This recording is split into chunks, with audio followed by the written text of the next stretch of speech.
இனிமையான நண்பர்களே, அன்புள்ளம் கொண்ட சொந்தங்களே, அனைவருக்கும் வணக்கம்.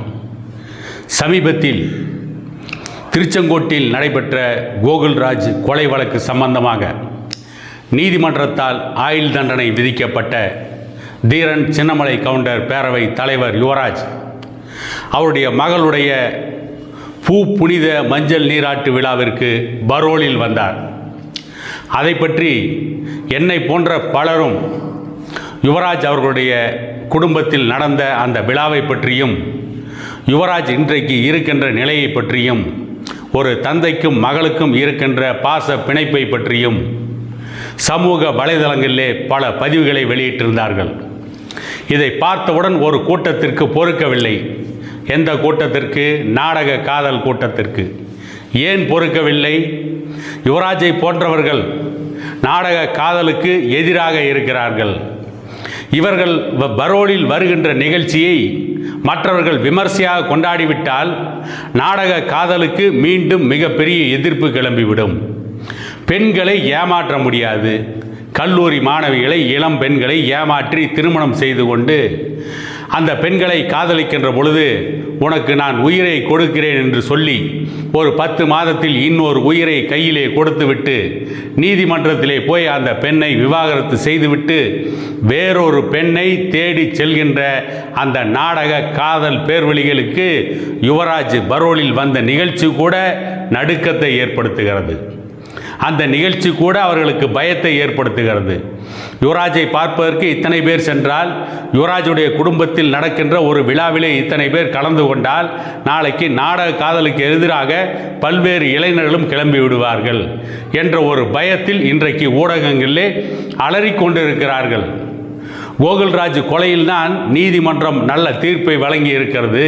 நீதிமன்றத்தின் மீது கொஞ்சமாவது நம்பிக்கை வருவதற்கு கோகுல்ராஜ் கொலை வழக்கில் யுவராஜுக்கு கிடைத்த தண்டனை மிகப்பெரிய சாட்சி என்றெல்லாம் பேசுகின்ற அதே நாடக காதல் கூட்டம் இன்றைக்கு ஊடகங்களிலே பரப்புரை நடத்தி கொண்டிருக்கின்ற அதே நாடக காதல் கூட்டம் தருமபுரியிலே இளவரசன் கொலை செய்யப்பட்டார் என்று அபாண்டமான குற்றச்சாட்டை வன்னியர் சமூகத்தின் மீதும் பாட்டாளி மக்கள் கட்சியின் மீதும் இன்று வரை தொடர்ந்து பொய் பிரச்சாரத்தை நடத்தி கொண்டிருக்கின்ற அதே கூட்டம் தருமபுரியிலே இளவரசன் ரயில் தண்டவாளத்தில் தலை வைத்து படுத்தான், ரயில்வே தண்டவாளத்தில் தற்கொலை செய்து கொண்டான் என்று நீதிமன்றம் தீர்ப்பு கொடுத்ததற்கு பிறகும் அந்த நீதிமன்ற தீர்ப்பை அந்த கூட்டம் ஏற்க மறுக்கிறது.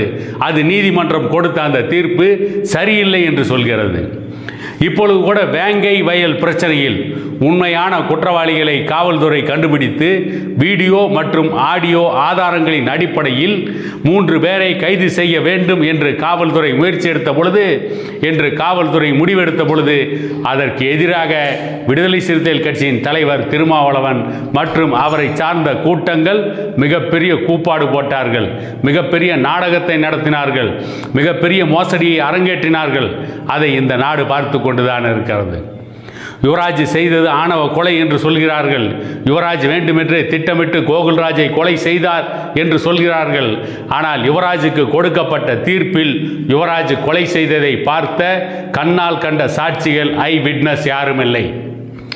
ஒரு முறை ராஜீவ்காந்தி கொலையை பற்றி, ராஜீவ்காந்தி கொலை வழக்கை பற்றி பழனி பாபா பேசியிருந்தார். ராஜீவ்காந்தி வெடிகுண்டு வெடித்ததற்கு பிறகு அவர் இறந்து கிடக்கிறார். அதை பார்த்தவர்கள் எல்லோரும் மிகப்பெரிய வெடிச்சத்தம் கேட்டது, அண்ணாந்து பார்த்தோம் வானத்தில் புகையாக போனது சொன்னார் மரகதம் சந்திரசேகர். மூப்பனார் சொன்னார், வெடிச்சத்தம் கேட்டது, அண்ணாந்து பார்த்தேன் புகையாக போனது.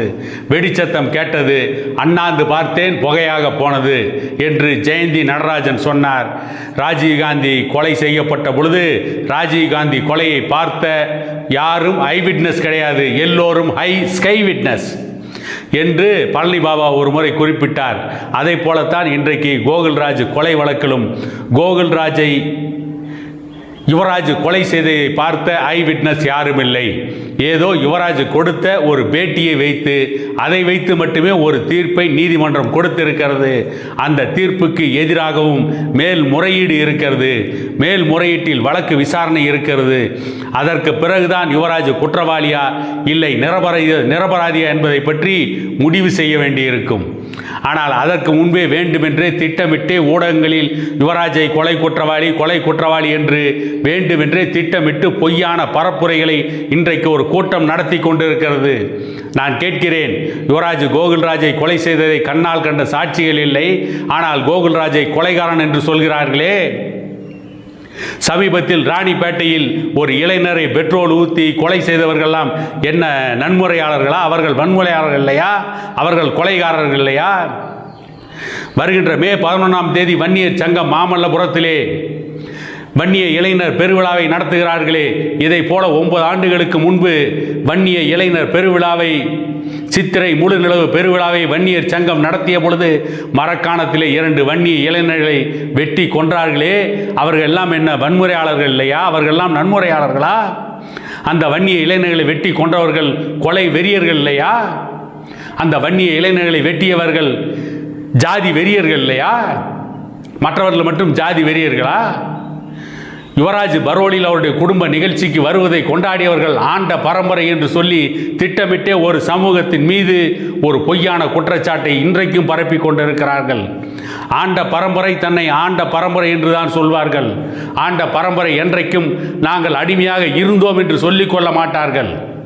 ஒரு கிராமத்தில், ஒரு நகரத்தில் செல்வந்தராக வாழ்ந்தவன் சூழ்நிலையின் காரணமாக ஏழையாகிவிட்டால், அனைத்து செல்வத்தையும் இழந்து விட்டால் அவர்கள் சொல்வார்கள், நான் ஒரு காலத்தில் செல்வந்தனாக வாழ்ந்தேன், கோடிக்கணக்கிலே சொத்து இருந்தது, மாட மாளிகை இருந்தது, கூட கோபுரம் இருந்தது, மிகப்பெரிய வணிக நிறுவனம் இருந்தது, சூழ்நிலையின் காரணமாக அனைத்தையும் இழந்துவிட்டு இன்றைக்கு ஏழையாக வாழ்ந்து கொண்டிருக்கிறேன் என்று சொல்லத்தான் செய்வார்கள். ஆண்ட பரம்பரை ஆண்டிருக்கிறார்கள், ஆகவே அவர்கள் ஆண்டதை பெருமையாக பேசிக்கொள்ளத்தான் செய்வார்கள். உங்களுக்கேன் வலிக்கிறது? உங்களுக்கேன் குடைகிறது? உங்களுக்கேன் குத்துகிறது? உங்களுக்கேன் இவ்வளவு காழ்ப்புணர்ச்சி? யாரை பார்த்தாலும் ஜாதி வெறியர்கள். தமிழ்நாட்டிலே ஜாதி வெறி தலைவெறித்து ஆடுகிறது என்று சொன்னால் தமிழ்நாடு இவ்வளவு அமைதியாக இருக்காது. தமிழ்நாட்டில் திரும்பிய பக்கமெல்லாம் ஜாதி கலவரங்கள் தொடர்ந்து நடந்து கொண்டிருந்திருக்கும். ஆனால் தமிழ்நாட்டில் ஜாதி உணர்வோடு வாழ்கிறார்கள், இல்லை என்று மறுக்கவில்லை. அனைவரும் தன்னை நான் இந்த ஜாதியை சார்ந்தவன் என்று சொல்லிக் கொள்வதிலே எந்த பிரச்சனையும் இல்லை. நான் வன்னியர், அதை போல ஒருவர் கவுண்டர், ஒருவர் முதலியார், ஒருவர் நாயுடு, ஒருவர் ரெட்டியார் என்று அவர்களுடைய ஜாதியை அவர்கள் சொல்லிக் கொள்வது கூட தவறு என்று பேசுவதற்கு, அதையும் ஜாதி வெறி என்று பேசுவதற்கு இந்த நாட்டிலே ஒரு கூட்டம் இருக்கிறது. அப்படிப்பட்ட கூட்டத்தை விடுதலை சிறுத்தைகள் கட்சியின் தலைவர் திருமாவளவன் தவறாக வழி நடத்துகிறார். ஆகவேதான் மற்ற ஜாதியை சார்ந்த தலைவர்கள் மீது, மற்ற ஜாதிகளின் மீது மிகவும் காழ்ப்புணர்ச்சியோடு செயல்படுகின்ற, அதை பற்றி ஊடகங்களிலே பொய்யான பிரச்சாரத்தை, பித்தலாட்ட பிரச்சாரத்தை கட்டவிழ்த்து விடுகின்ற ஒரு கூட்டம் இன்றைக்கும் தமிழகத்திலே தன்னை புரட்சியாளர்கள் என்று சொல்லி மிகப்பெரிய புரட்டுக்காரர்களாக இருக்கிறார்கள்.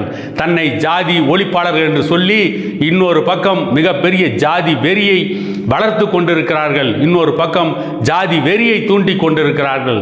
தன்னை புரட்சியாளர்கள் என்று சொல்லிக் கொள்பவர்கள், தன்னை ஜாதி எதிர்ப்பாளர்கள், ஜாதியை ஒழிக்க போராடுகிறவர்கள் என்று சொல்லிக் கொள்கிற யாரும் இந்த நாட்டிலே மதுவுக்கு எதிராக, கஞ்சாவிற்கு எதிராக, போதை பழக்கத்திற்கு எதிராக பேசுவதே இல்லை. இன்னும் சொல்லப்போனால் இன்றைக்கு நீதிமன்றத்திலே வருகின்ற பெரும்பாலான விவாகரத்து வழக்குகளில் 80% வழக்குகள் இந்த ஜாதி மறுப்பு திருமணங்கள், இந்த நாடக காதல் திருமணங்கள். பெண்ணை நம்ப வைத்து ஏமாற்றி காதல் செய்து அந்த பெண்ணுக்கு ஒரு குழந்தையும் கையிலே கொடுத்துவிட்டு நீதிமன்றத்திலே போய் விவாகரத்து வாங்கி கொண்டு அந்த பெண்ணை நடு வீதியிலே நிறுத்துகின்ற இடத்திலே இன்றைக்கு அதிகமாக இருப்பது எது என்று கேட்டால் 80% இந்த நாடக காதல் திருமணங்கள் தான். ஆகவே தான் யுவராஜை போன்றவர்களும் இன்னும் சில பெண்கள் மீது அக்கறை கொண்ட, பெண்கள் நலனில், பெண்கள் வாழ்வில் அவர்கள் வாழ்க்கை முன்னேற வேண்டும் என்று எண்ணம் கொண்டவர்களெல்லாம் நாடக காதலுக்கு எதிராக நிற்கிறார்கள்.